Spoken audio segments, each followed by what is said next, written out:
Hello and welcome to the educational recap of material introduced and explored during our second monthly Empathic Exchange. I am Brianna Schiavone, a licensed counselor, coach, and also someone that has been living with type 1 diabetes for 25 years. Generally speaking, our program is open to any and all persons impacted by life with diabetes or with a chronic condition at large. So participants from our diabetes Sangha and from my passion project, Dear Diagnosis, a shared blog space, are welcome to continue to join us monthly on the third Wednesday at 8:15 p.m. Eastern Standard Time. From here, I'm going to share a screen to give you an idea of what our time together looked like. All right. So in our second meetup, really the aim was to dive deeper into this idea of what is and is not empathy. According to the lens offered by Dr. Marshall Rosenberg, the creator of nonviolent communication, which I prefer to call compassionate communication. And when meeting during our 75 minutes, we did take some time to get to know each other, to break the ice, to center and build a container for a supportive practice, and certainly to incorporate small and large group discussion.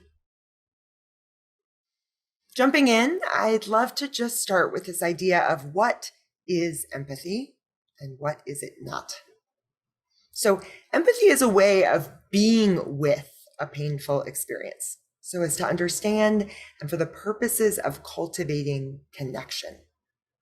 It requires a willingness to enter darkness with patience, presence, acceptance, and respect. There's a beautiful short that Brené Brown has produced and is certainly shared on our social media handles. But you can find it by searching Brené Brown empathy. This image that she captures so beautifully of, I believe it's a bear willing to climb down into a dark hole and sit in pain with this other creature. If my memory serves me correct, it was a rabbit. Is truly what empathy is about. A willingness to show up and to be with someone despite the pain. In the practice of nonviolent communication, NVC, it requires specifically that we give attention to silently or verbally guessing at the emergent feelings and needs. So for example, it might sound like, are you feeling disappointed because you needed to be seen and heard? Unfortunately, we have been culturally conditioned at large to respond to pain in ways that effectively block empathy. They're habitual responses, and certainly socially they are acceptable.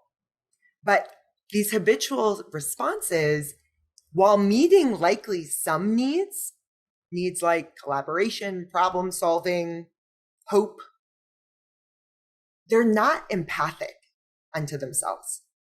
And they're likely to compromise connection if they're implemented too quickly in a moment in time.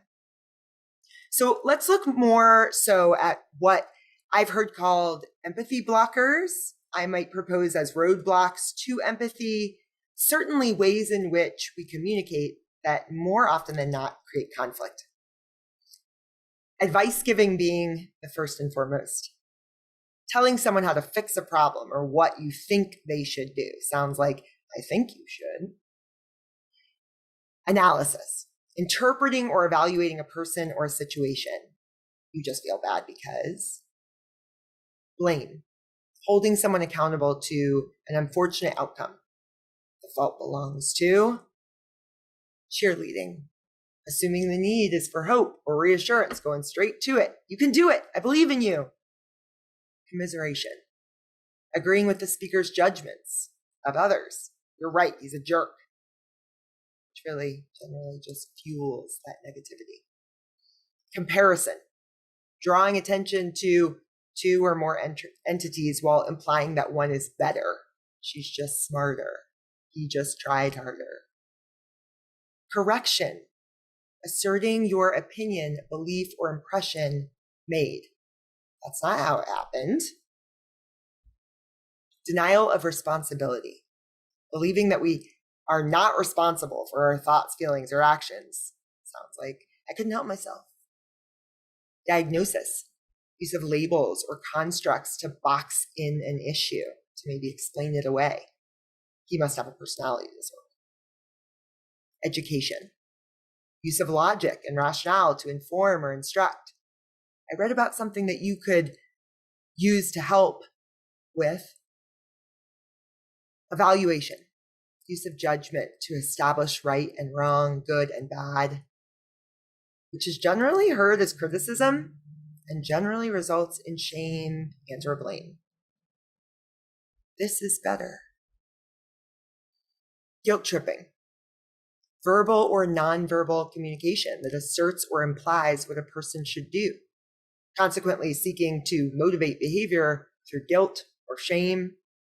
I come from a large Italian family. I know this one well. You should have. Interrogation, using directed questions to expose or change an outcome. Well, what, when, where, why, how? Obligatory language, use of language that applies this lack of choice, which we default to so often. It's hard, but we have to, must, ought to do it. One-upping, convincing the speaker that whatever they went through, you had it worse, or you know somebody that had it worse. You think that's bad, or, oh, that's nothing. One time I. Reassurance, trying to make the person feel better by telling them things will improve. They'll get better. Rejection, pushing away feelings by rejecting what is being felt. Just calm down. It's no big deal. Shutting down, discounting, minimizing, or negating a person's feelings. Don't feel so, or it's not that bad. Silver lining, which Brene Brown talks about in her short. Moving past what's happening towards some positive, possible result. You will learn so much from this experience. Maybe to smile and nod. Feelings of discomfort that likely cause you to freeze or lose track. So there's really no words here, just awkward body language. Storytelling, another roadblock to empathy, moving the focus away from the experience by way of telling a story. This reminds me of sympathy, easily confused with empathy, but largely about this feeling sorry for self or another, which generally results, again, in centering on self. Oh, you poor thing. I feel so bad for you. What a horrible thing to happen. And then ultimatums, which certainly exists more often than not in parenting realm, using finite, uncompromising demands that, if rejected, imply the use of force or the severing of a relationship altogether. If you don't stop, you're going to pay for it. Again, while these responses may meet needs, they're not empathic alone. And if you move to them too quickly, you're likely to compromise the connection. Timing is everything.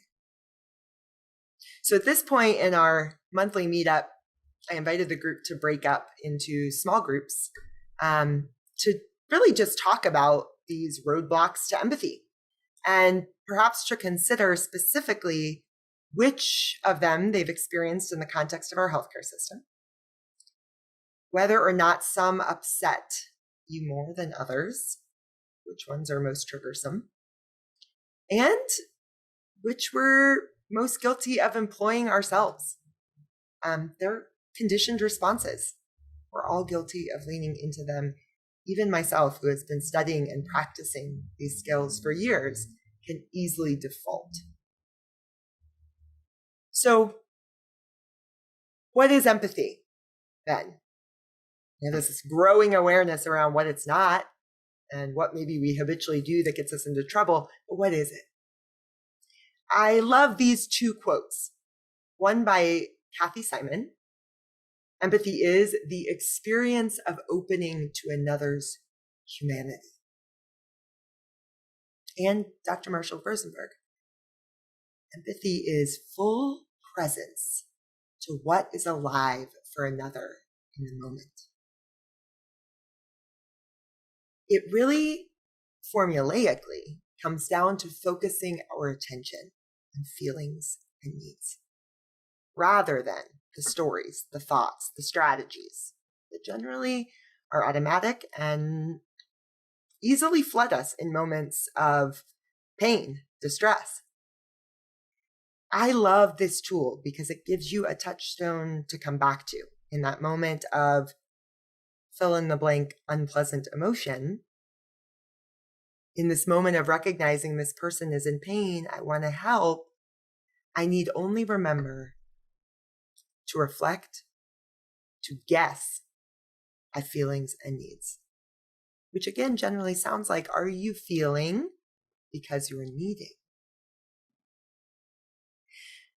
So from here, I will give a few examples of situations, things that someone might say. Specifically, I'm going to use situations that are familiar to me as someone living with type 1 diabetes and hopefully to many of you. I'm going to give you that example and then I'm going to pause and let you get out your handy list of feelings and needs to try to make some educated guesses before I then lean in with some of my own educated guesses.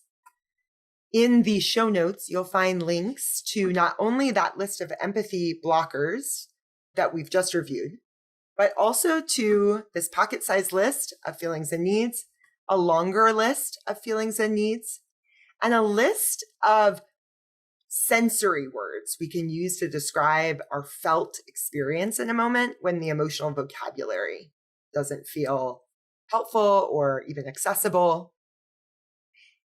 In doing this, we are developing our needs and feelings literacy. We're creating a muscle memory that can be accessed in moments of distress. So the invitation now would be simply to hear what I say, to perhaps pause the video, consult your list, and then to remain open and curious about some of the feelings and needs I might have guessed at. The very first scenario involves me looking at my continuous glucose monitor and thinking or saying aloud, I shouldn't have eaten that.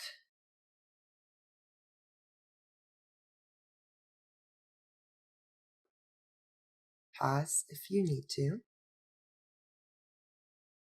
But in response to someone who says, I shouldn't have eaten that, we might guess at disappointment, regret, concern, frustration, vulnerability, fear. Because the needs might have been for accountability. I promised myself that I wouldn't eat baked goods without a label. Shouldn't have eaten that. The need was for accountability. Or maybe efficacy, effectiveness in my diabetes management. I guessed at the carb count. I feel disappointed that my guess was wrong. Maybe the needs were for freedom. Freedom from this condition, space from these numbers, these grades, spontaneity, the need to be able to eat whatever it is I want to eat. Or maybe the need is as simple as safety. My blood glucose stability informs my health. These are not all encompassing. The lists are not all encompassing. Feel free to leave in the comment section any other guesses at feelings and needs emergent from the statement, I shouldn't have eaten that. Next example, using my feeder skills from high school. Oh, what an airhead. I forgot to stop by the pharmacy again on my way home.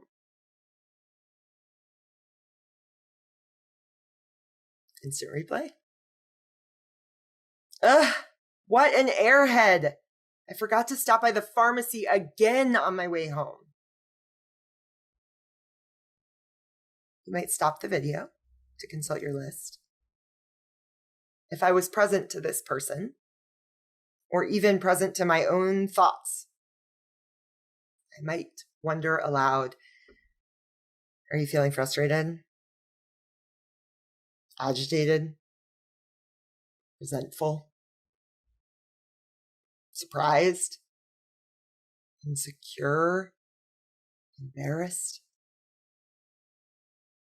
Disquiet, discontent? Because you were needing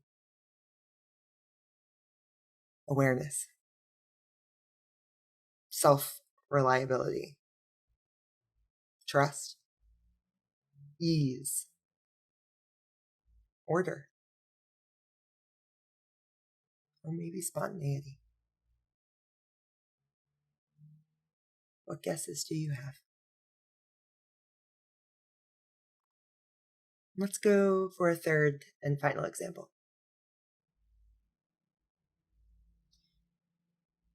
She's had diabetes much longer than I have, but seems to have far less complications than I do.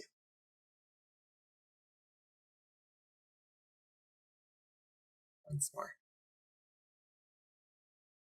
She's had diabetes much longer than I have. It seems to have far less complications than I do.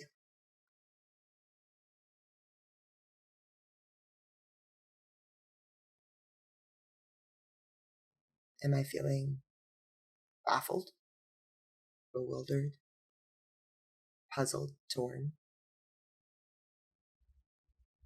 Because there were needs for predictability, clarity, understanding, shared reality. Or maybe I'm feeling anxiety, dread, concern, discontentment, disconnection, tired, worn out, burnt out. Because there's just needs for effectiveness, hope, purpose, intentionality.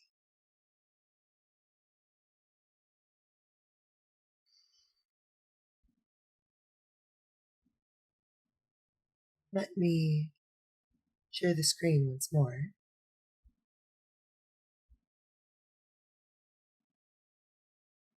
As we pivot to a final reflection. This comes from a book that I meant to quote, written by Jim Mansky, Pathways to Nonviolent Communication, a tool for navigating your journey. And in this book, which is really written for more of an advanced practitioner, we can take each of the skills that really are required for compassionate communication, empathy being one of them. And we can consider where we are in our growth and development by way of thinking about these categories. Unskilled, there's no knowledge here. There's kind of this unconscious incompetency. And what that looks like with regards to empathy is a habitual response to others with advice, judgment, sympathy, or some other form of empathy blocking. Many of you may be in the unskilled realm, and that's okay. But perhaps even with today's practice, you're beginning to enter that awakened realm, becoming aware of the skill.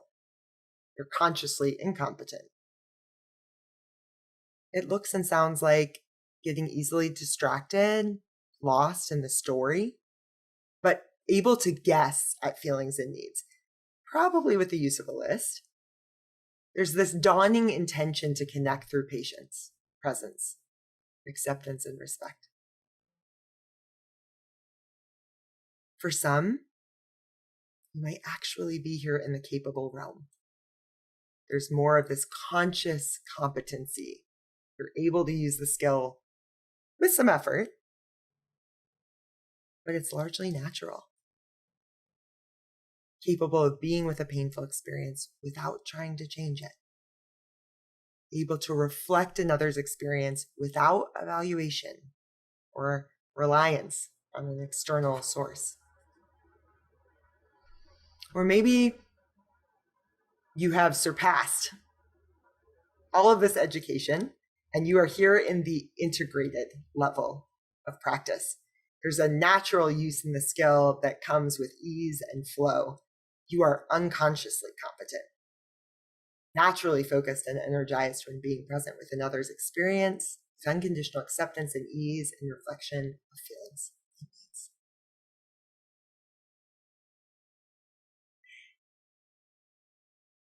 Here is the information necessary to join us and have an idea about what we'll be working on next.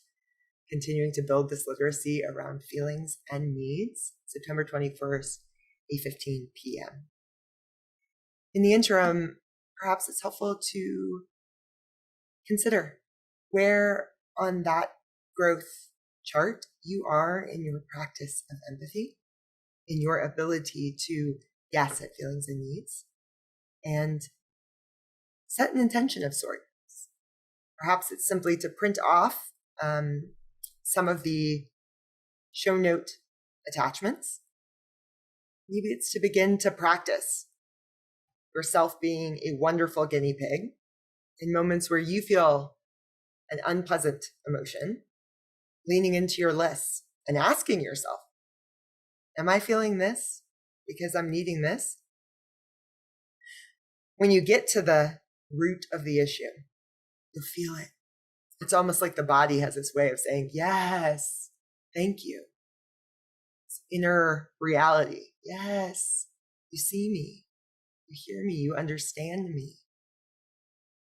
That is the essence of empathy, to which I leave you with an open invitation to begin practicing conscious, compassionate communication and to join us monthly for collective conversation.